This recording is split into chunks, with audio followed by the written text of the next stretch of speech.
نفسه الرحمة. كتب ربكم على نفسه الرحمة أنه من عمل منكم سوءا بجهالة ثم تاب من بعده فأنه غفور رحيم. خلال هذه الآية الكريمة المباركة التي توجد في هذه السورة الكريمة في سورة الأنعام تدل على أن الله سبحانه وتعالى قد وسع رحمته، وفي ذلك هذه التوبة التي نص عليها هذه الآية الكريمة. عباد الله، اعلموا أن الله سبحانه وتعالى ذو رحمة واسعة عظيمة لعباده، فعلينا مباشرة أن نبادر إلى التوبة ولا نؤخرها. musidɓe julɓe tedduɓe e yetti Allah subhanahu wa ta'ala o taguɗo en waɗi en ɓiɓɓe adam neminɗo en ɗiɗo nemaji mawɗi artikuɗo e wonugol julɓe. oɗo nema ɓuri mawnude e dennanangal kanko Allah subhanahu wa ta'ala ko moƴƴori jiyangel makko e hoore ndiɗo leydi. nde yamira hoore an yamira on kulol Allah ɓawo nde juuluɗen e nelaɗo meɗen Muhammad sallallahu alayhi wa alihi wa sahbihi wa sallam. kanko e ɓeygure makko nen e wondiɓɓe makko ɓe o wallidirno sanga satti, sanga ka qur'ana wi min ba'di ma kada yaziqu qulubu fariqin minhum. sanga sattuno ɓitti tawi hay gonɗinɓe ɓe e hoore mum jaɓuɓe nelaɗo ɓen sallallahu alayhi wa sallam. sanga ka qur'ana wi min ba'di ma kada yaziqu qulubu fariqin minhum. sanga sattuno ɓitti tawi hay gonɗinɓe ɓe e hoore mum jaɓuɓe nelaɗo ɓen sallallahu alayhi wa sallam ɓe Allah seeditani peewal e kulol Allah kañe laɓɓinalngol Allah dewal tawi ɓen e hoore muɗum qur'ana wi'i hakke maako ko sattuno ko wuli ko heferaɓe ɓe sattinannoɓe fewndo on tawi hari ɓerɗe yoga e maɓɓe fokkiti oña ko. si ari haa ɓe wi'i nelaɗo on a wi'uno men Allah wallay, a nodduno men wiiɗa men min notol islam o foduɗa men Allah wallay, a yeetino men ɗum awa noon ko honde tuma noon ɗum ko honde tuma mata nasrullah, ko honde tuma ko winoɗa men kon noon ko honde tuma sabu sattata ɓura ɗo. qur'ana wi massatuhum lba'sa'u waddarra'u wa zulzilu hatta qala arrasul walladina ma'ahu mata nasrullah. ko honde tuma rasulu e hoore mum nela sallah sallam e wondiɓe makko gonɗinɓe ɓen kamɓe tigi ɓe wi Allah ko honde tuma no wallata min mata nasrullah ala inna nasrallahi qarib. ala wattane hakkil ala ko haqiqa no haldarano noon contrat on firtaki ballal Allah ngal mi ngal ɓatti. on ɓattagol tippagol on aya ɗon e fatu makka o ko fanɗi wo duuɓi 5 wonno hakkude muɗum ko wiya ɓattike kon tayle wulutu ñande wo ndikka hanki wulugol ngol. ala inna nasrallahi qarib. ko ɗum waɗi hiɗen juula e rasul sallah sallam e ɓeygure makko nen e ɓe haalde fimum ɗo ɓeɓɓe qur'ana haali fimum wondema ɓen kadi hino ɗon Allah subhanahu wa ta'ala o andini nelaɗo wondema imo formi ɓiɓɓe worɓe wonɓe takko makko wata o hulu ɓen kadi no ɗon. musidɓe julɓe tedduɓe anden Allah subhanahu wa ta'ala himo yaaji yurmen. Allah ko moƴƴo, ko kanko sifitori ko ɓuri moƴƴude kon fof qur'ana wi walahu almasalul a'la fi samawati wal ard. ko kanko woni ko hertori misal ɓurgal towude e ko moƴƴi ko ka kammude e ka leydi kala ko wontiri dow ga ko fof ko wiyano yurme o Allah no ɓuri ɗum, ko wiyano okka o Allah no ɓuri ɗum. kala ko sifitori sifa moƴƴo Allah no sengo dow muɗum ko woniri ka kammu kon e ko woniri ka leydi ko fof. walahu almasalul a'la fi samawati wal ard.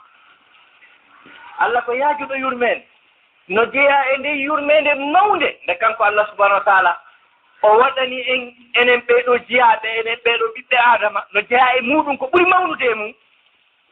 ko o jaɓi kon fii o tuubugol tuubo buye o. si tawno hara Allah subhanahu wa ta'ala o tawnorano e yurmede makko nen tuubugol harayno ɓiɓɓe adama ɓen ɓe halkotono hay goto hewtoytano ka makko sina ko naato o yiite. hay e gooto ɓe o tagi ɓen fof woni annabaɓe woni ulul asmi en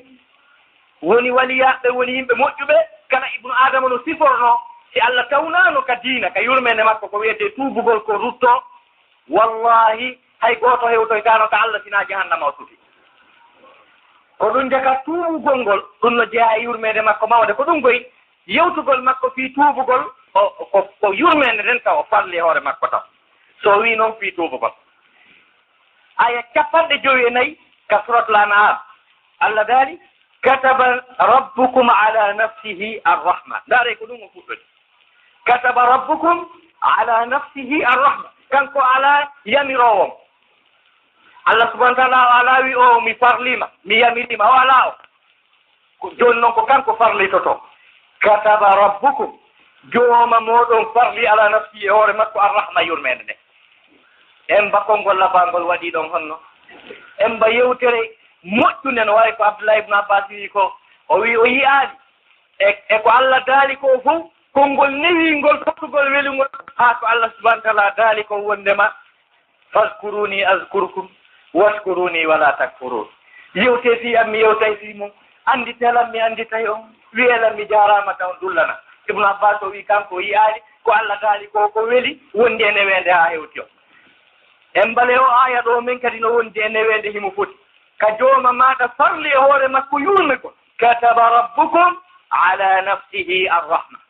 jooma mo on farli e dow makko yurmede hon ɗum annahu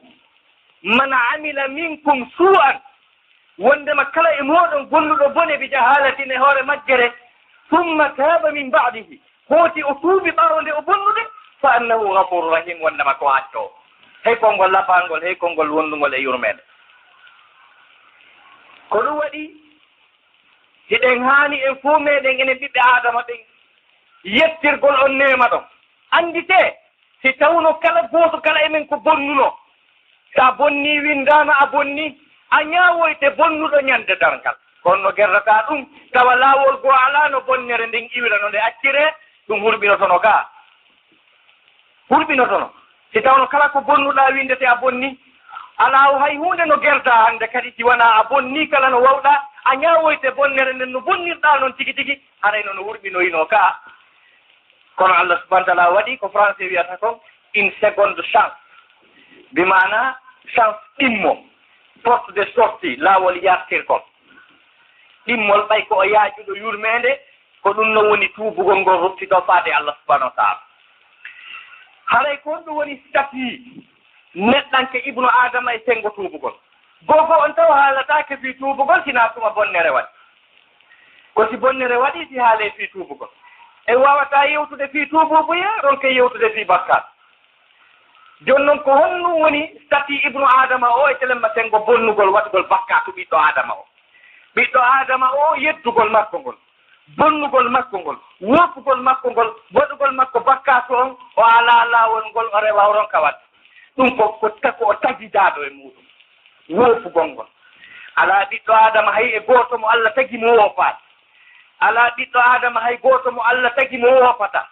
on ala ko noon tagaɗo woni ko mahira loofal ngal ko noon waɗira e makko ko sabu nde tawno kala ɓiɗɗo adama bonnayi kala noone no o sifori Allah noddi jaɓuɓe ɓen hewɓe ramɓurɗo towde o gonɗinɓe ɓen tigi ɓe o windi ka limanu ɓe o foti naatugol aljanna ko ɓen o noddi o inni tuube sina ɗum mi nanga e on joni Allah gaali wa tuubu ila llahi jami'an ayyuhal mu'minun la'allakum tuflihun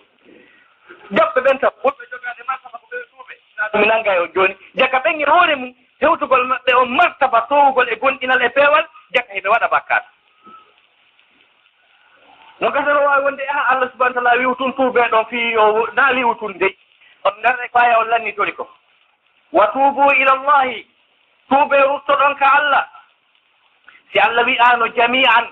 ayyuhal mu'minuna yoga e gonɗinɓe goo wona seydna Aboubacry en hewtuɓe ran towuɗo ɓeyneno kamɓe naɓe concerné ɓe tawaka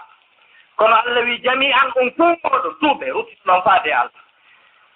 tuubugol mo ruttito faade Allah ko fiyon daɗu ka na fi ɓeydagol baraji la'allakum tuflihuna so tubale on nangete joni ko waɗi ɗon e nder mum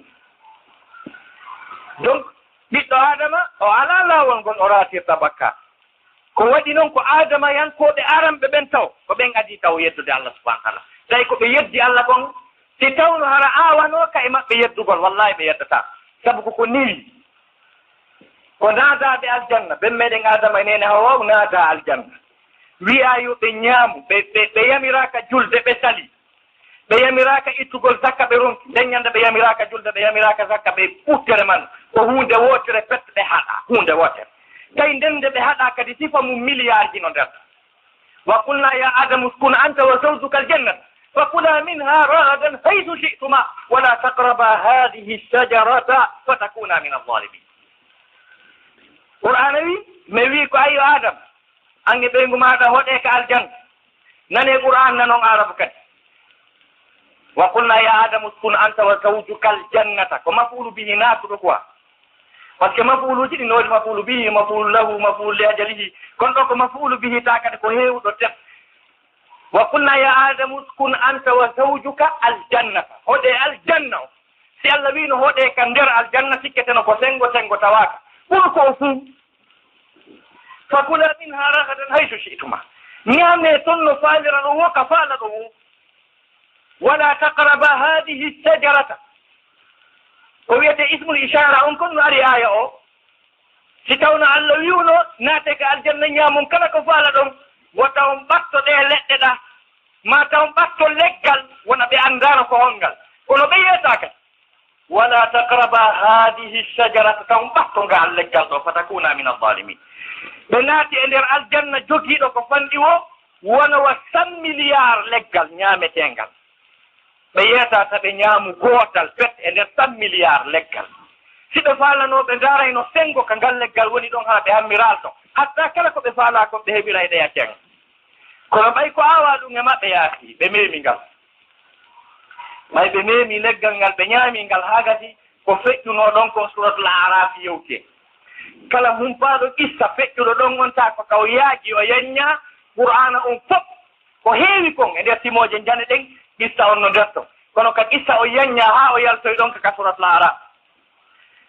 Allah dali falamma zaqa shajarata badat lahuma sawatuhuma wa tafiqa yakhtifani alayhima min waraqil jannati wa nadahuma rabbuhuma alam anhakuma an tilkuma aljanna an tilkuma ashajara wa aqul lakuma inna ash-shaytana lakuma aduwwun mubin nde ɓe memuno leggal ngal tum ɓe mettingal badat lahuma sawatuhuma tonki bimana awraji maɓɓe ɗin feewi tonki ɗin dogiyay ulama o en ɓe haalani en fii ɗin tonki jiltite kala tafsir mo faala ɗon ɓenni tonki ɗin ko noone ɗiɗi ko tonki ɗi Allah tagi waɗi e nder an aljanna spécial fii maɓɓe beru mesure maɓɓe on alaa ko ɓe ɓeydata alaa ko ɓe ɗuytata ɓe watta to tunno ɓe faalira woɓɓe wiina tonki fet ko annoora direct Allah subahana taala poncata e maɓɓe wonta doloke maɓɓe o ko ɗum memugol maɓɓe leggal ngal annoora o yehi awraji maɓɓe ɗin feeñi ɓe anndi ɓe yeddiki tan jooma maɓɓe noddi ɓe kisa wi mi haɗanoon e ngal leggal mi yeeti o wondema seytane ko gañomo en anndi jaka ɓen ɗon adamayankoɓe aralɓe ko kamɓe adi waɗugol bakka ɗum ko yen anndu ɗum ko ɗum waɗi conception ahlu sunna wal jamaa telemma sengo ko wiyete bakkatu kon e conception ɗiya laawi hedditiɗi fof ko yowiti e bakkatu wona gooto masalan wono catholique ɓen kamɓe hiɓe mari ko wiyete un péché originel yani a zambul asli bakkatu aslijo ɓe wi wondema on ɗum no e men o laaɓata e men aduna ɓe inni ɓay koyen ɓiɓɓe adama ɓe yedduno ko ƴiiƴam maɓɓe ɗam wonti en ko kamɓe jibini en ko ɓe yeddi konno e men en laaɓata e on bakkatu aduna kala no rewirɗen Allah kamɓe ɓe wi ɗum ɓe inni ko ɓayno wonoyi ha Allah yurmama yimɓe ɓen o imminoyi ɓiɗɗo makko bajjo on fempa ƴiiƴam makko hibbuɗan ɗan ko ɗum looti bakkatu men on chrétien ɓe ɓen ko ɗum woni conception maɓɓe on telematengo péché telematengo bakkatu qur'ana wi dakorali e maɓɓe qur'ana wi ko kamɓe ko ben meɗen adama e nene Hawwa o bonni ɓe rejilino toon kadi qur'ana wi wala taziru waziratun wizra ukhra goɗɗo bonnata o yaron do ko kamɓe bonni ɓe regilno toon kadi donc woɓɓe goo kadi e laawi goo laawi diina ɗin tigi ɓe wi mo waɗi bakkatuji jani ɗin o ala porte de sortie on tigi ko naadeteɗo ka nder yiite luttine toon enen manhaji men ahlu sunna wal jamaa wi himo tahta mashi'atillahi subhanahu wa taala o yaltirta l'islam sabu waɗugol makko bakkatu jano mo nodda tuubu ko ruttito ko Allah subhanahu wa taala jooni noon ko ɓen ɗon adi yeddude Allah subhanahu wa taala hay gooto hedditiiɗo alaa laawol ngol o rewa o ronka woppude. ɗum woni goo ko duwaɗen faamude. si iwtii ɗon yeddugol neɗɗanke on Allah subahanahu wa taala hino jokkondiranimo e tuubugol ko jikku makko on comportement makko on ɓaawo nde werdude ko ɗum o ñaawirte wonaa yeddugol mo ngol. yeddugol mo ngol ko tabi'a makko o woofay. sabu hadis rasulullah sallam ɓe maaki kullu bna adama khatta'un wa khayrul khatta'ina at-tawwabun. kala ɓiɗɗo adama ko heewuɗum woppude khatta'un ɗum ko siga mubalaga lil khatay.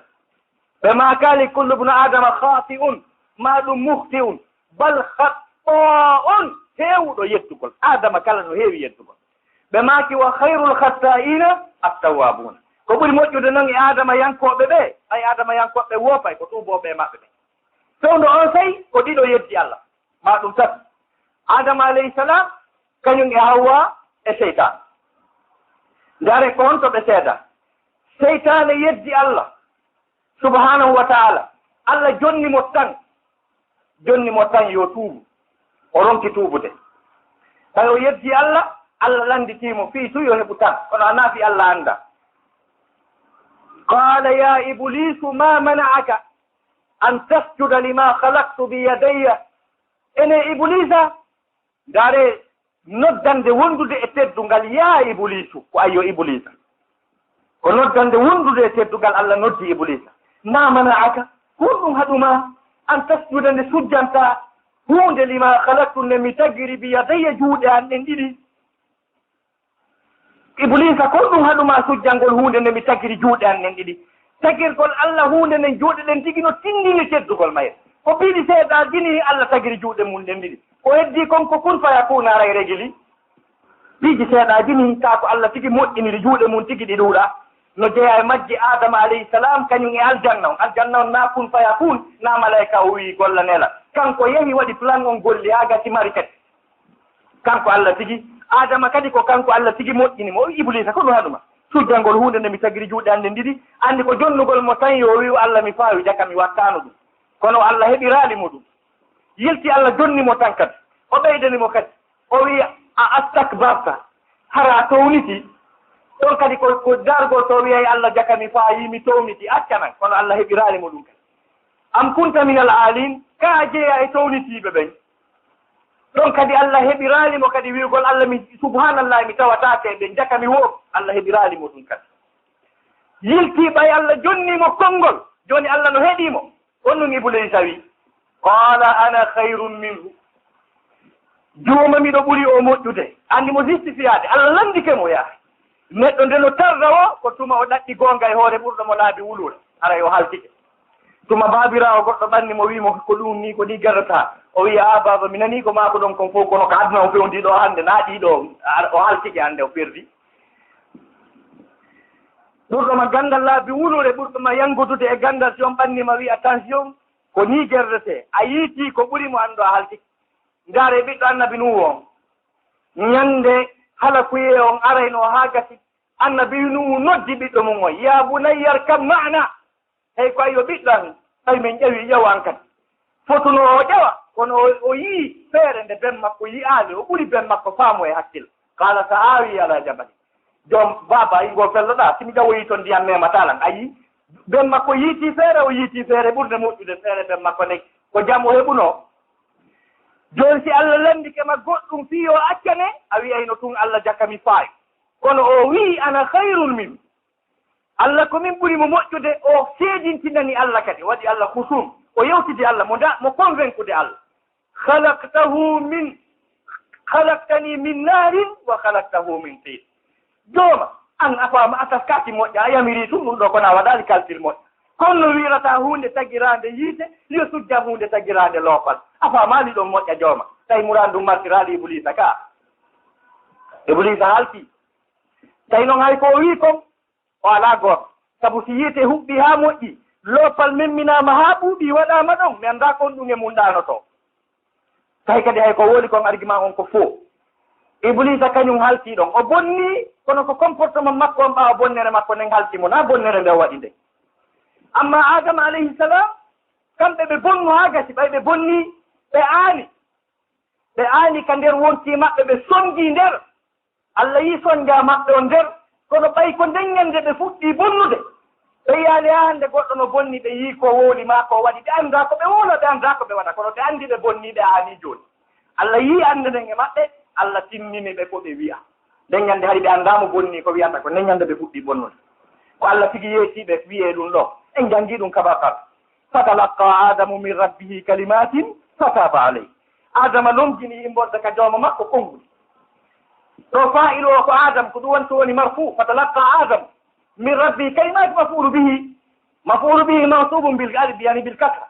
tawi ko jammu annas sal qur'ana wi fatalaqqa adamu min rabbihi kalimat adama longini immorde e jawma makko konngudi yani no Allah gaali wi'e ɗi konngudi ɗo mi accana on ɓe wi'i ɗin Allah accani ɗin konngudi ari ka suratul araf qala rabbana zalamna anfusana wa in lam taghfir lana wa tarhamna lanakunanna min alkhasirin jooma men tooni Allah wi'e ɗi wi'e ɗum ɗo mi accana o en mba'ono moƴƴi en mba'ono yurme wi'u ɗum ɗo mi accane jooma men bonni si accanali men tawama e perduɓe Allah daali ɗum lana mi accani on ko min kadi wino yo wi ɗum Allah accanine jakana bakka toon ko comportement ma on ɓawonde bonnuɗa ko ɗon affaire o woni kono bonnugol ngol a tagiday mum a wata wonde a wopaali mustahil yaha dennanangal noone yimɓe ɓe fof woofiɓe bonni woodi yogay annabaɓe woofuɓe si tawi qur'ana yi wala takun ka sahibil huuti tawowa oɗa jaka on ko felaɗo ka hey kayo Muhammad tawowa Yunusa nani tawowa Yunusa sabo woofuno jooma makko Allah daari si tawno na yurmede jooma ma hewtiti noon harayno o perdino tawi yurmede jooma makko nen ɗon ko accangol mo tuububuya ko kanko wolani hoore makko ko kanko tigi Allah daali wa dhannuna id dhahaba mughadiban wa dhanna an lan naqdira alayhi fanada fi dhulumat an la ilaha illa anta subhanaka inni kuntu min adh-dhalimin fastajabna lahu wa najjaynahu min al-gham wa kadhalika nunji al-mu'minin Allah daali Yunus o tuma nde o yewno ko tikkuɗo annabajo duwaka seykinde tawi ko tikkuɗo tikkere feƴƴitunde ɗum tun ko bakkata ko infraction ɗimmum ɗum o immi ka Allah wimo yo wonu ɗon Allah wi alimo yo iwɗo tammum ɗum kadi o wiɓe e Allah halkayɓe ɓe haldi dal ɗum on annabi Yunus noddu yimɓe makko ɓen ɓe sali no noddi tan ɓe salorono on sa o wi Allah halkay on tawi ɓe haldi dal ɗum ɗon ko probléme yiltoy kadi o wiyomi diruɗo taw halkidi en ɓe haldi dal ɗum ɗon kadi ko probléme yilti kadi o fiɗi nder gaɓay ko annabi Allah tampintamo wa danna an lan naqdira aley o sikki men ɓittintamo fii ko annabi o ɓittinoya noon ɓay sofo yi wuuli o calculoy noon o tawi he o iwinoɗa ɓe haldidaali o wi ɓe halkete ɓe haldidaali Allah subhanahu wa taala o andi o bonni o subhanaka senade wonanima inni kuntu min alzalimin Allah komi toñuɗo konngol annabajo ni Allah accanimo ka annabi Dawud alayhi salam ñande o ñawno ñawore nen qur'ana yi wa zanna Dawud annama fatannahu wa karra raki'an annabi Dawuda tawi he muranno ɗo kan rejilade o sujjiki tan o tuubi Allah daali fa afawna anhu dalika min accanimo ɗum accangol ko ɓaawo worɗum ɓaawo bone ka ɗo ko annabajo ko annabi Dawud nelaɗo meɗen Muhammad sallallahu alaihi wasallam laabi jelu o woofi laabi jelu no ɗuuɗi annabajo Allah o ya ayyuha nabiyyu lima tuharrimu ma ahalla Allahu lak tawi ko annabajo ko ɗum harminanta hunde nde Allah daginanma no gasa wi a o faala fiyo l'islamu o moƴƴu Allah daalna ɗum fet tabtati mardata aswaji ko fiyo ɓe nguli maɗi welto saka ko an kon taw e aya goo wa tastahi min allahi wallahu la yastahi min alhaq hiɗa ibi mana hiɗa herti yimɓe ɓen tawi noon ko min taw to waɗa hertude na yimɓe ɓen ɗon kadi ko felore go abata wata walla ko felore go nde o heeɓi e aya goo lima akanta law hombo wima ya newnan ɓe annabajo wiye lima fi hon ɗum waɗanɗa ɗum ko jam ko hollugol o wondema ɓiɗɗo adama o kala noni no o sifori mo nodda e wofu kono ko comportement makko ɓawde o wofi ko ɗon woni affaire o kono amma wofugol ngol adama yankeji on ko mustahil wa tawa wala so yimɓe darohiya no peesa yimɓe ɓen dara way oɗa hari yiɓa noon alhamdulillah hari kono o tippike o ñolino e terto ɗum yaati ko ibnu adama noon o ñolino tippike toujours mo mbeysira ɗum annike ta ko manhaji ahli sunna wal jamaa heɓe fotti wondema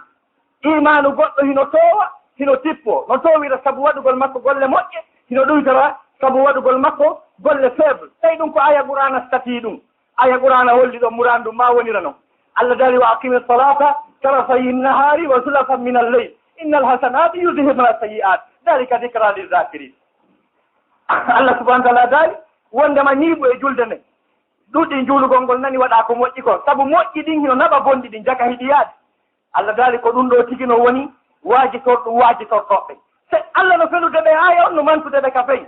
mo wiide ɓe innal hasanatu yudhibna sayi'ati ɗum ko felore sabu ɓe wadde ko moƴƴi ɓe wadde ko boni kono o wi dalika dicra lizakirina bimana jottindirgol ɗin ɗiɗi ko fii moƴƴuɓe ɓey Allah subhanahu wa taala o yewti en fii jiyaaɓe makko moƴƴuɓe o sifiiɓe o marani aljanna mo hay gooto heɓata sifa mum hay gooto heɓata sifa aljanna o sifiiɓe jikkuuji moƴƴi o sifoyiiɓe kadi waɗugol bakkat wa kariu ila mahfiratin min rabbikum wa jannatin arduha samawati wal ardu uiddat lilmuttaqin alladina yunfiquna fi sarrai waldarrai walkadimina algayda walafina ani nnas wallahu yuhibbu lmuhsinin modi ɓe manta adonire faade aljanna mo tawata yeññi mum no ɓuri janɗude kammulɗi jeƴƴi e leyɗe ɗe jeƴƴi on ɗon heɓilanama ɓeeɗo tum ɓe muttaqina e honɓe ɓen no okkora sanga huy e sanga sat ɓeno ɓennita tikkere ɓeno yaapo yimɓe ɓen ɓe lorrataɓe ɓe watta hunde modi Allah no yiɗi sifa ɓe wallahu yuhibbul muhsinin andi Allah mantiɓe ono wiyo e ley ɗon kadi tawi ko ɓen tigi walladina ida faalu fahishatan aw zalamu anfusahum dakaru llah wa lam yusirru ala ma faalahu wa hum yalamun ulaika jazauhum magfiratun min rabbihim wa jannatun Allah daali ɓen kadi ɓeeɗa walladina ko ɓen kadi ida faalu fahishatan fahisha fof nandi koni fahisha aw zalamu anfusahum ma ɓe tooñi hoore makko ulama o wi ko kala naw kullu naw in min albakat yani min aldunub faanda ɗon aw zalamu anfusahum woni sirku woni kala ko woni zakaru llaha ɓe andita Allah ki tan kamɓe wa lam yusiru fastahfaru li dunubihim ɓe wiya ki tan Allah accan men wa man yahfiru dunuba illa llah ɓe hiɓe felliti ala acco bakkatu suwana Allah Allah dali wa lam yusirru ala ma faalu ɓe duumotako e bakkatu mo ɓe woni o wa hum yalamuna hara hiɓe ani teke ɓe neɓata e mum kono ɓe yana e mum wonde goy kono ko jikku yimɓe moƴƴu ɓenni wa lam yusirru ala ma faalu wa hum yalamun ulaika جزاؤهم مغفرة من ربهم متى يكون المغفرة تكون قبل يعني فلا بد أن تكون ذنب قبل المغفرة نوودني بمعنى يافو يئم زكجوم مكة وجنات الجنات تجري من تحت الأنهار خالدين فيها فنعم أجر العاملين كنادي تيدندر الجنات توري بلوتين تيمو هنا دون جودي بقول موتده bakkatu noon ko wiyete bakkatu ko tubante kon ino mari jaɓe no fecciti pecce ɗiɗi ɗum kadi ko ɓurana haala ni laami ko wiyete bakkatu kon fof no fecciti pecce ɗiɗi qur'ana no haalani en fiimu Allah daali in tajtanibu kaba'ira ma tunhawna anhu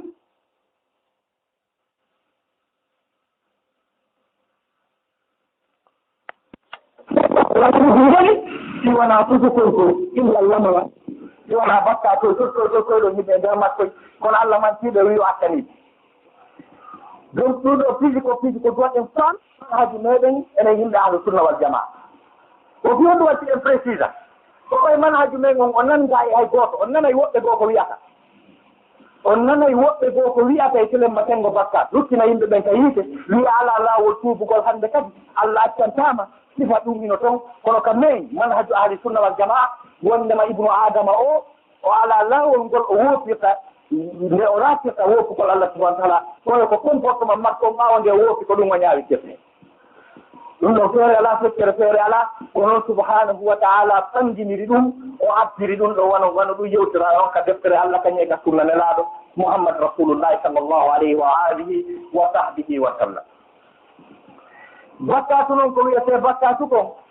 ɗum hino mari probléme neɗɗanke yo evitu bakkatu yo eto hara woofaali Allah so woofi Allah yo tuubu hara o neeɓinaade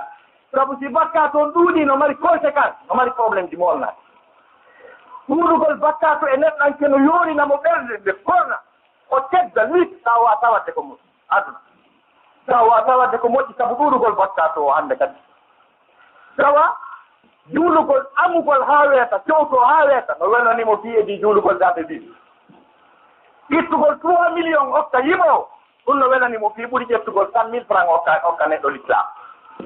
ko watta ɗum ko sabu bakka ton Allah dal certoɗen ɓe watta ko moƴƴi hannde kadi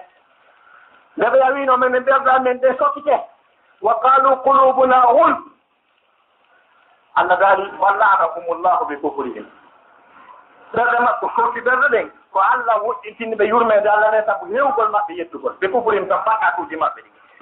bakkati ɗuuɗi waɗete neɗɗo wi teddundinji wata dewal wata immagol jemma juula wata teppugol yaaka woɗɗi waɗa dewal wa kala ko moƴƴi bakkatu on teddinaymo amma si tawi neɗɗanke on ala bakkatu ma o tubaniɗi o hayfay dewal ngal welanamo fi diina kan newanomo tawa ala probléme bakkati ɗuuɗi waɗete neɗɗo wi teddundinji wata dewal wata immagol jemma juula wata teppugol yaaka woɗɗi waɗa dewal wa kala ko moƴƴi bakkatu on teddinaymo amma si tawi neɗɗanke on ala bakkatu ma o tubaniɗi o hayfay dewal ngal welanamo fi diina kan newanomo tawa ala probléme donc ɗum ɗon ko probléme bakkatu ko ɗum mum ɗum waɗugol bakkatu nodday e yettugol Allah so tawi a waɗi bakkatu a tubali a heɓay facilité moftagol yedda Allah subahana taala hara a heeɓi pineyde ko nadde ka yeddugol Allah sabu woodi woɓɓe yedduɓe Allah tawi ko hoolaɓe celduɓe Allah dal tetere ɓe ko probléme mum ɓe waɗi Allah daali inna alladina tawallaw minkum yawma altaqa aljam'ani innama stadallahum cheytanu bi ba'di ma kasabu sina ɗum kamɓe kadi ɓe wattano ɗum ko sahabaɓe gonɗinɓe Allah wuuriduɓe e nelaɗo juuluɓe ɓaawo nelaɓe ɓe yirti jihad mayɗini sahabaɓe pourquoi ko ɗum addi ɓe yirtagol Allah ɓanginani ɓe secret o Allah daali inna alladina tawallaw minkum ɓe yimɓe salinoɓe huccituɓe taniɓe yawde jihaadi e mogol on sahabaɓe tigi miɗo yettade on ko waɗi ɗum ko innama stadallahum cheytane ko cheytane mortiniri ɓe bi ba'di ma kasabu sabu yokku koɓe facciti e bakkatu cheytane heɓanɓe torku kono si bakkatu ala ɗum cheytane ala ka rewɗa donc ɗum ɗon ko probléme ɗi ko bakkatu holndi hewti ɗon tuubugol ngol no mari nafooreji heew tuubugol ngol no mari nafooreji heewɗi ko tuubugol jogii no jeeya e nafooreji ko tuubugol jogii bimana rowtiragol bakkatu ko wonata ko sabu on tiginato e yiide o wonnon si bakkatuji ɗin ɗuuɗi haray moƴƴi haalatake fimum siyama ko ɗin ɓuri sew on tiga e betantake no woodi yimɓe ɓe gonanayi fala nuqimu lahum yawma alqiyamati wasna ala ko ɓe betane ko bakkatu ɗum ɓuri ɓen tongoy ka tagore nder ton ɓen no haala fi muɗum no jeeya e avantage ji ko tuubugol wondi e muɗum ko tawata ko wondema neɗɗante tuubuɗo o ɓerde makko nden hentoko yeeso makko ngon hento dewal ngal welanamo fi no jeeyi avantage ji mum kadi ko tawata kon bakkatuji ɗi waɗɗa ɗin tigi ko yedduɗa Allah kon tigi ɗin tigi Allah ƴettay ɗi watta moƴƴi warata Allah daali kalannode suratul furqan walladina la yad'una ma'a allahi ilahan akhar ولا يقتلون النفس التي حرم الله إلا بالحق ولا يزنون ومن يفعل ذلك يلقى عصاما يضاعف له العذاب يوم القيامة ويخلد فيه مهانا الله قال بين بشركته بورثه ورجينته كم كان وقت ظن الله ناديه مجيت لك من التسابق سوانا عوض جنت القرآن إلا من تاب وآمن وعمل عملا صالحا كما أنت جيتين وري هور وديني وري هور بمعنى o firti ɗiɗo bakkatuji fof o waɗi o acciranama natugol yiite kono noon illa man taafay hoore ɗum noon ko tuuba wa amana o gondina wa amila amalan salihan o golle moƴƴe on ɗum Allah yoɓata oɗo Allah gaari fa ulaika ɓeeɗo yubaddilu llahu sayyi'atihim Allah wattitanayde boneji maɓɓe ɗi ma sayyi'atihim fil aya ashirku wa qatlu nafs wa zina Allah wattitanayɓe sirku maɓɓe o e worgol maɓɓe hoore o e ko ɓe jeeli ko ɗin golle bonɗe wattade on ɗum yubaddilu llahu sayyi'atihim hasanat o wattaydi moƴƴi wa kana allahu ghafura rahima jaka tuubugol no mari avantage ay golle ma bonɗe ɗen Allah waɗayde moƴƴe sabu ko tuubuɗa ko Allah no yiɗi tuubowo Allah subhanahu wa ta'ala no yiɗi tuubowo rukki dow faade Allah subhanahu wa ta'ala aqulu ma tasma'un wa astaghfirullaha li wa lakum jami'an fastaghfiruhu innahu al-ghafurur rahim islam wa kafa biha min ni'ma musidɓe julɓe tedduɓe ngaare Allah subhanahu wa ta'ala no waɗi bila gurdal nelaɗo ɗan kaɗan fuɗɗi haa kaɗan haaɗi kanko e sahabaɓe makko ɓe ɓe o wuuridi ɓe fof. mari nafooreji heewɗi ko tuubugol ɗum no jeeya tuubugol ngol no mari nafooreeji heewɗi tuubugol ngol no mari nafooreeji heewɗi ko tuubugol jogii no jeeya e nafooreeji ko tuubugol jogii bimana rowtiragol bakkatu ko wonata ko sabu on tigi naatoya yiite ko woni noon si bakkatuuji ɗin ɗuuɗi haray moƴƴi haalataake fii mum siyama ko ɗin ɓuri few on tigi hay peetantaake no woodi yimɓe ɓe ɓuranayi fala nuqimu lahum yawma alqiyamati wasna ala ko ɓe peetane ko bakkatu ɗum ɓuri ɓen tongoyta tagore nden ton ɓen no haala fii muɗum no jeeya e avantage ji ko tuubugol wondi e muɗum ko tawata ko wondema neɗɗanke tuubuɗo o ɓerde makko nen hentoto yeeso makko ngon hento dewal ngal welanamo fii no jeeya avantage ji mum kadi ko tawata kon bakkatuuji ɗi waɗɗa ɗin tigi ko yedduɗa Allah kon tigi ɗin tigi Allah ƴettay ɗi watta moƴƴi marade Allah daali kalannode suratul furqan والذين لا يدعون مع الله إلها آخر ولا يقتلون النفس التي حرم الله إلا بالحق ولا يزنون ومن يفعل ذلك يلقى عصاما يضاعف له العذاب يوم القيامة ويخلد فيه مهانا الله daali ɓe yimɓe ɓe sirkata ɓe waɗata hoore ɓe jeenata sabu kala waɗɗo ɗum ɗo Allah naadeyemo yiite lettamo lette sartude si wona homɓe jante Qur'an illa man taaba wa amana wa amila amalan salihan tawa on tigi jeeni wari hoore o jeeni o wari hoore bimana o sirki ɗiɗo bakkatuuji fof o waɗi o acciranama naatugol yiite kono noon illa man taaba e hoore ɗum noon o tuuba wa amana o gondina wa amila amalan salihan o golle moƴƴe on ɗum Allah yoɓata oɗo Allah daari fa ulaika ɓeeɗo yubaddilu llahu sayi'atihim Allah wattitanayɓe boneji maɓɓe ɗi ma sayi'atihim fil aya ashirk wa qatlu nafs wa zina Allah wattitanoyɓe sirku maɓɓe o e wargol maɓɓe hoore o e ko ɓe jeeni ko ɗen golle bonɗe o wattade on ɗum yubaddilu llahu sayi'atihim hasanat o wattayɗi moƴƴi wa kana llahu ghafura rahima jaka tuubugol no mari avantage hay golle ma bonɗe ɗen Allah waɗayɗe moƴƴe sabu ko tuubuɗa ko Allah no yiɗi tuuba o Allah subhanahu wa ta'ala no yiɗi tuuba o ruttito faade Allah subhanahu wa ta'ala aqulu ma tasma'un wa astaghfirullaha li wa lakum jami'an fastaghfiruhu innahu al-ghafurur rahim الإسلام وكفى بها من نعمة musidɓe julɓe tedduɓe ngaare Allah subhanahu wa ta'ala no waɗi bilat gurdal nelaaɗo ɗan kaɗan fuɗɗi haa kaɗan haaɗi kanko e sahabaaɓe makko ɓe o wuuridi ɓen fof o waɗi bilan o ɓangini yaafanaaɓe e ɓe yaafanaaka Allah subhanahu wa ta'ala o ɓangini fof ko fi on ɗum waɗi hiɗe yewta fii ɗum no woodi yoga en ɓitiiɗe e l'islam dokkuɗi sahabaaɓe wiwgol ɓe yedduno Allah ɓe murtuno ɓaawo nelaaɗo ɓe naatoya yiite ko jeeɗiɗo pettu wonno moƴƴuɓe jooni o Qur'ana sendindira en e ɓen e hoore jam on ɗum Al-Qur'ana yewti fii sahabaaɓe on ɗum Al-Qur'ana yewti fii nelaaɗo e sahabaaɓe mum ɓen telemma bakkatuuji maɓɓe ɗin e ko tuubani ɓe kon bilan général Allah waɗi ka suratu Tawba o mooɓindiri fof taw kala ko gonɗinno uytude ɓaawo nelaaɗo saaba fof o wi fof o accaniɓe o naadiɓe aljanna taw السابقون الأولون من المهاجرين والأنصار والذين اتبعوهم بإحسان رضي الله عنهم ورضوا عنه وأعد لهم جنات تجري تحتها الأنهار الله سبحانه وتعالى ذلك بين أرن أديب جابوا دون كنت نهاجتي hakkunde wonnoɓe makka sonja dogi ton ali madina e jaɓɓiɓe ɓe ɓen e gonɗinɓe ɓawo ɓen ɗon ɓen kadi wa tabina lahum bi ihsani radiallahu anhum allah welama an fof mo marnamo sorta e ɓen joni allah wi acci fof joni noon fi wata wi kamɓen min turgu par ɓooyi kala wiɗo wondema sahabaɓe woodi sahabaɓe yettuɓe wokuɓe allah wiye hii ko gonga kono ɓe tuubuno noon on jaɓan hay goto taw wondema ɓe yeddali ko ɗon ɓe nanga taw sabu kamɓe ɓe mari yimɓe ɓe yeddata ɓe mari masumina yo ani ɓen ɓe woppata ɓen on no mari ɓe ɓen on no mari ɓe woppata few amma noon enen ka manhaji men enen ahlu sunna wal jamaa hiɗen jaɓi wondema sahabaɓe wooduno e maɓɓe woppuɓe yedduɓe ko hombo wiya si yari beere yo piye ko feefeero kaa ko julɗo hombo wiya si jeeni yo piye na julɗo jaka hiɗen jaɓi wondema sahabaɓen woodi e maɓɓe woppuɓe yedduɓe allah subhanahu wa taala joni noon allah addi noon bilan on fof adi adi kongo yo atti taw o yewtoy fii woɓɓe e maɓɓe ɓe o asdet o sifi noone no ɓe gerdunono allah daari wa akharuna i'tarafu bi dunubihim خلطوا عملا صالحا وآخر سيئا عسى الله أن يعفو عنهم الله غفور رحيم.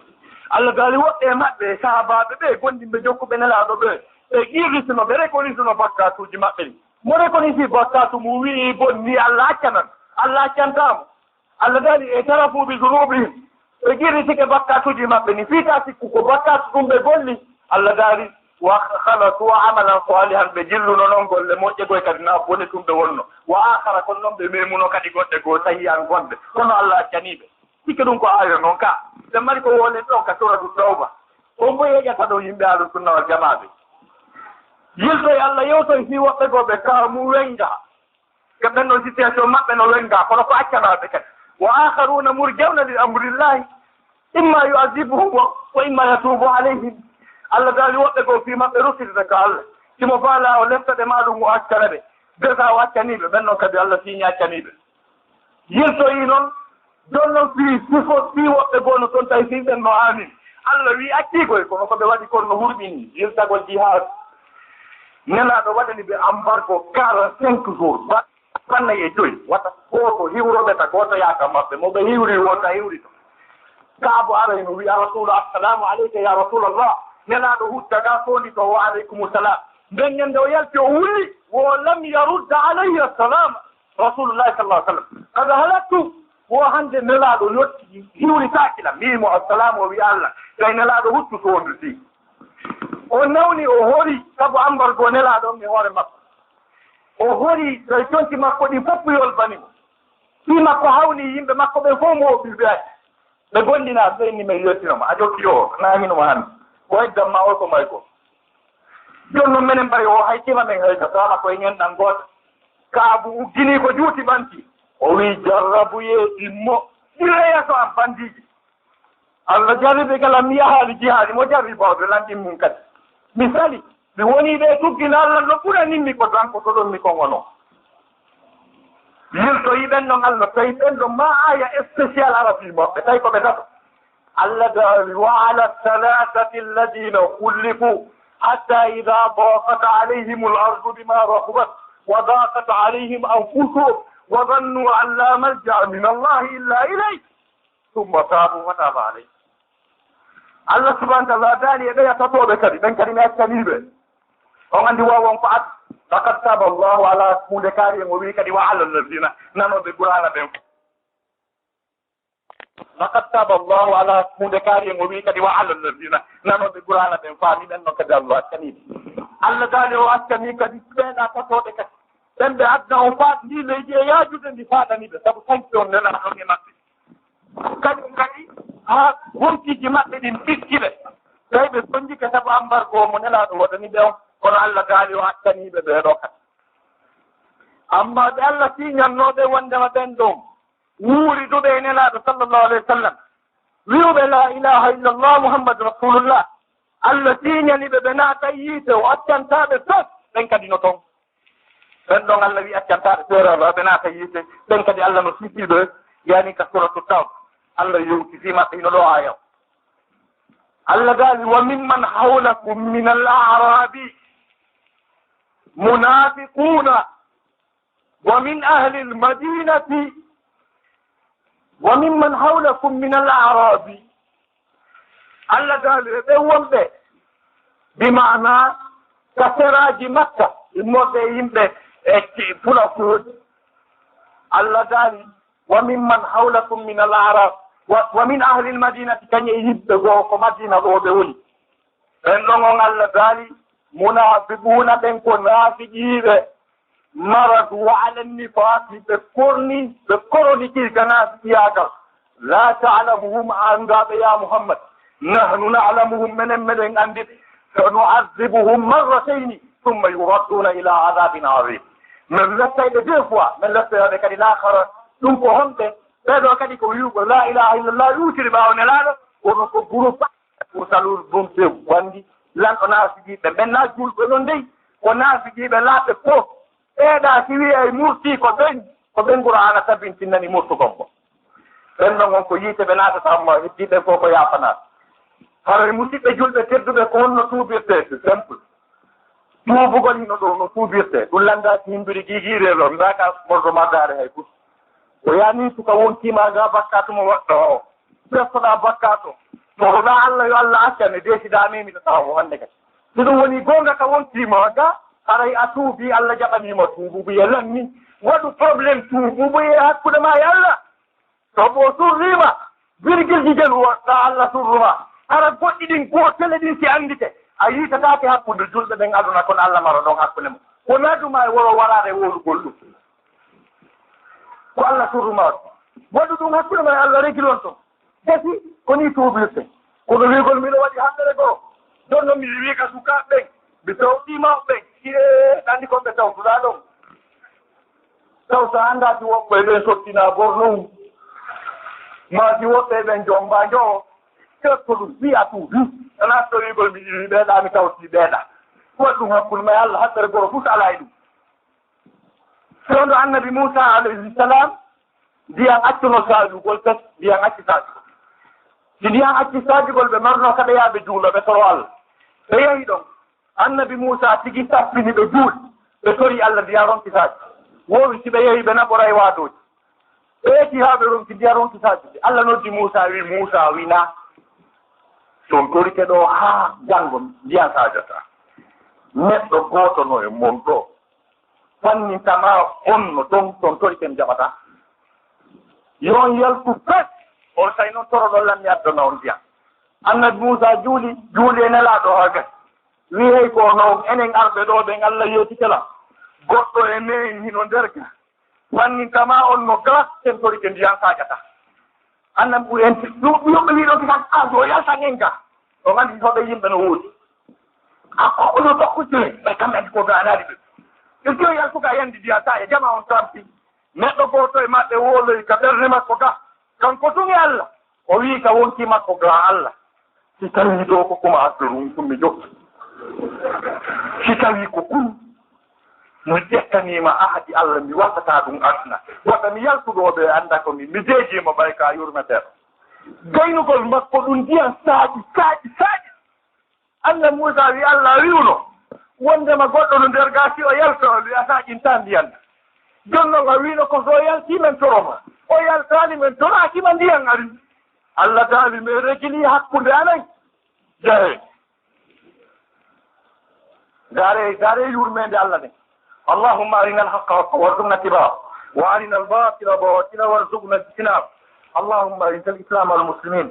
وأذل الشرك والمشركين وانصر من الإسلام والمسلمين قوموا إلى صلاتكم يرحمكم الله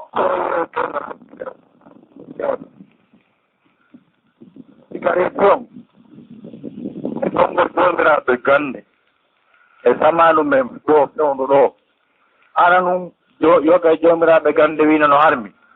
kala mo goɓɓe men go waɗi ka hattu way ɗon anndini kala ko wolata ka diina sa wiya ino ɓegima no harmi kana mbattari ha joɗagol ɗum on ta hunnduko mum ha ɓaaro wiya hunde kari ko bidata dalil fu sala ton ka dalil on fof ko wilgol nelaɗo waɗani hay ɓe wuuri duɗen ɓen hannde ɓe fof maɓɓe ɓe fottani wondema cigarette no harmi harmugol cigarette ngol e harmugol beere nden e harmugol jeeno ngon samu wo pottindir ɗum ko hunde wotere no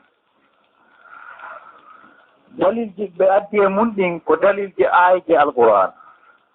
nasu arali ka qur'ana wi'i cigarette ɗum ala ton naka hadis naka qur'an kono noon ayje alqur'ana ari tawi ɗen no ɓari ndi cigarette ha men hay ko addi taw nelaɗo on kon taw mission objectif ɗi jani ko addi nelaɗo on cigarette on no nder ton Allah ɗo ali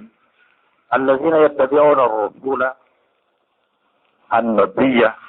الأمية الذي يجدونه مكتوبا عندهم في التوراة والإنجيل يأمرهم بالمعروف وينهاهم عن المنكر ويحل لهم الطيبات ويحرم عليهم الخبائث ko addinelaaɗo sallallahu alaihi wasallam ko yamirgol en ko moƴƴi haɗugol en ko boni jaginalngol en tagiiɗi harminana en foɓuɗi alhaba'is kankoro on no soɓi ko min alhaba'is no luuɓinay hunnduko luɓɓinay coñci nawninay ɗojjinay ɗin piiji fof ino nder ton on aya ɗon no nder ton fiyafre cigarette cigarette on bonnay jawdi fimowo par exemple 1000 francs par jour si on wuuri duuɓi capannayyi ngam nde o fiimay ɗi mbuuɗi si mooɓaama heɗi ɗuuɗi ɗi fof si mooɓaama sunnama haray jawdi sunnama harande ko si ɗum waɗano harayno ko ɗum ɓurno moƴƴude ɓay ɗon ko mbuuɗi tun sumi amma ɗa juuɗe sumay dolojjo sumay hunnduko sumay ɓernde nden sumay non mbuuɗɗin kadi suma ɗi ruyta aya qur'ana wi wala tubasiru tabsira inna almubasirina kanu ihwana shayatin wa kana cheytanu rabbihi kafura taw funsugon sabu funsoɓɓen ko siɓɓe cheytane donc ndoroma kadi tawama cigarette on no nawnina no memmina ñabbeli yahoji 15 saaɗi fof ɗi wona sabu on tigi maaya cancer ji mum ɗi moƴƴimɓe ɓen tigi ɓe tastike ɓe tawi ɗum no wondi e ɗum ko waɗi noon so ngaari altere fof ko ɓuri wonde leydi bambi ko italie tonni cigarette on ka restaurant ka métro ka aéroport kala ko woni lieu public ɓe wi ka fiime andi ɓe wiri alhaali cigarette to harmi kamɓe to maɓɓe haysi ko na aya qur'ana ɓe addi donc moƴƴinooɓe cigarette ji ɗin e les convention international hara ko kamɓe e l' organisation mondial de la santé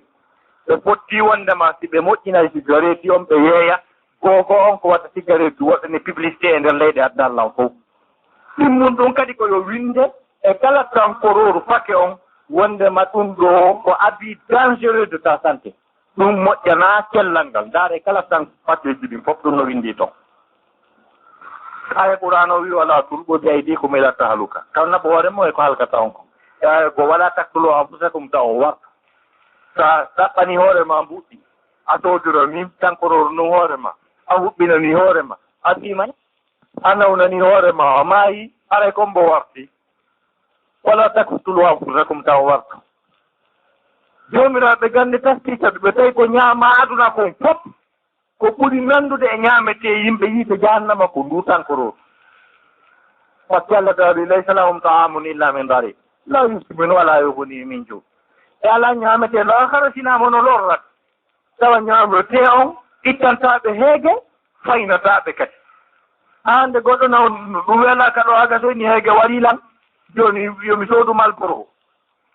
ko ɗuma o ñaamete allah o haga so o ari o daro wiya no yowi o goɗɗo tan ko ronnaati ko pimowo ko impolice kadi kaka kammo fewta bugorooki kadi allah hinon be pas ayi pimi donc ɗin piiji fof muɗum ko hunde ɗum kadi no holli wondema goɗɗo nawnataɗo kadi walo labtane wiye ko vitamine manque docteur windanam ordonnance wiya bimbiya fima ron sonji ɗiɗi mayormo fima glace ton ɗiɗi piquede fima paramonji ɗiɗi wiye ko fiyo vitamine a to ɓeyme toon kono sa memi amayi taw ko ɗum ɗo tongantamo taw ko par ce que ko ala guma donc ɗum ɗo wotay londi to fi ɗum hannde kadi eyno ayde ɓuro o neɗen hiɗe laaɓaniŋe mum amma noon suttuɓe ɗum ɓen deesiduɓe koye ɗum mayata ko ɗum darni wattilaaki tuubugo ruttito ɗum ko haalaɗo fi tuubugol ngol donc woni e mum ɓen ɗon en ala feere maɓɓe ko wonani en ko ɓangingol ko yewtoo e mum kon darama kadi wondema bimana yimɓe yeeyoɓe kankoro ɓen ɓen kadi ɓe yeddi hadis nelaɗo ɓurɗo ma wonde hadisaji maɓɓe ni so ɓe maki ɗon a diina an no fiha diina kanko laaɓan reedu ɓe wi kombo laaɓante reedu ɓe wi allah e nelaɗo ɗon e julɓe ɓen e ardiɓe julɓe ɓen ko ɓen laaɓante reedu joni an sa yi baɓe ma no fima o gurmidiray e onon kadi modi o feƴani ɗum terte ɗum ɗinitatake koy kono are wiyete ɗon terte ɗum kono ɓe gurmidiroyey to ɓiɗɗo nangiɗi ɓiɗɗo makko cigarette o piya mo ha ɓama wattu siko ɓeygu makko siko yumma makko ɓeɗo fof o yiɗa yo film kono kanko jooɗo ka bitiki makko o yeeya baɓen goɗɗo cigarette o yeeya baɓen goɗɗo cigarette o weyno secours on ɗo kadi huɓɓine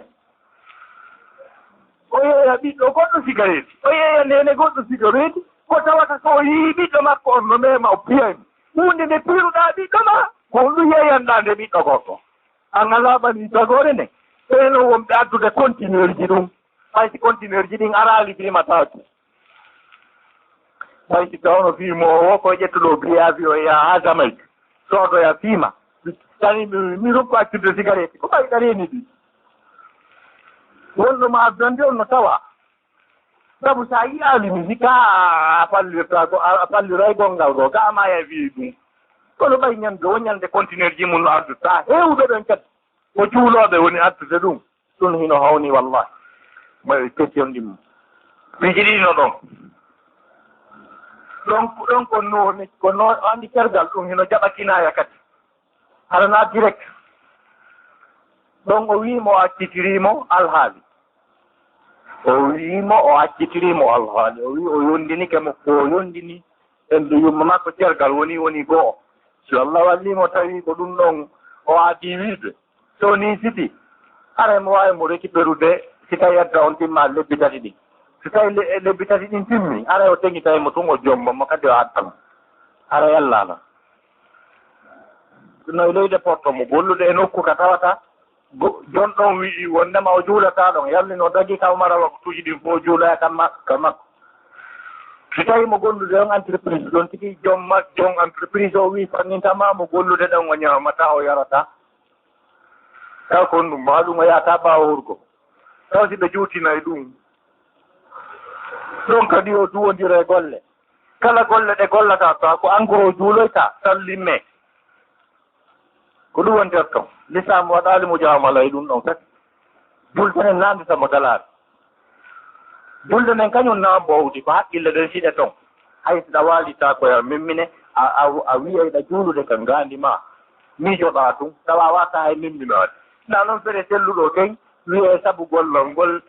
portojo ko ɗum watta so juuloya encore mustahil sariya on jaɓa ɗum woni tan donc to holli aya mo julnirɗen ɗo on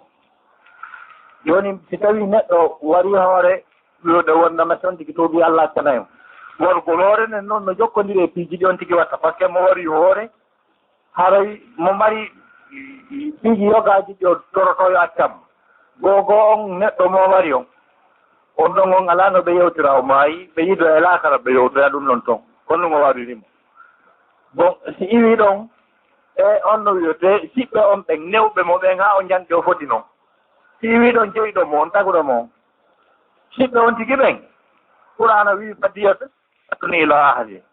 ko diya o jonnoyta yimɓe makko ɓen valeur geloɗi temdere qur'ana o illa yaw illa yattasaddaqu si wona ɓe okku on anndi wonde no yeeya fu wonde no yattasaddaqu teke si ɓe wiiɓe acci haray no waɗi was tawi ɓe ƴettiri geloɗi temedere ɓe okki fi allah haray ɓe henndike ɗi e mana wono ɓe dépensiɗi fi allah ko ɗum sennidiri yaafo e yattasaddaqu on mafhum on faami ɗum ka mo kagura nder to yaafu no to yattasaddaqu no toon ɗen o yaari ko goɗɗum ɓe henndo tono ɓe wiiɓe acci allah waɗanayɓe was tawi ɓe jeendike geloɗi temedere ɓe okki fi allah kamɓe ɓen no hara ɓe joyndi heddo noon allah kala ngal o falliri o waray lebbi ɗiɗi jokkondirɗi ɗum a sikke si fo horata donc haray ko ɗum ɗon si ɗum ɗo waɗi haray inchallahu allah accadimo o yalti probléme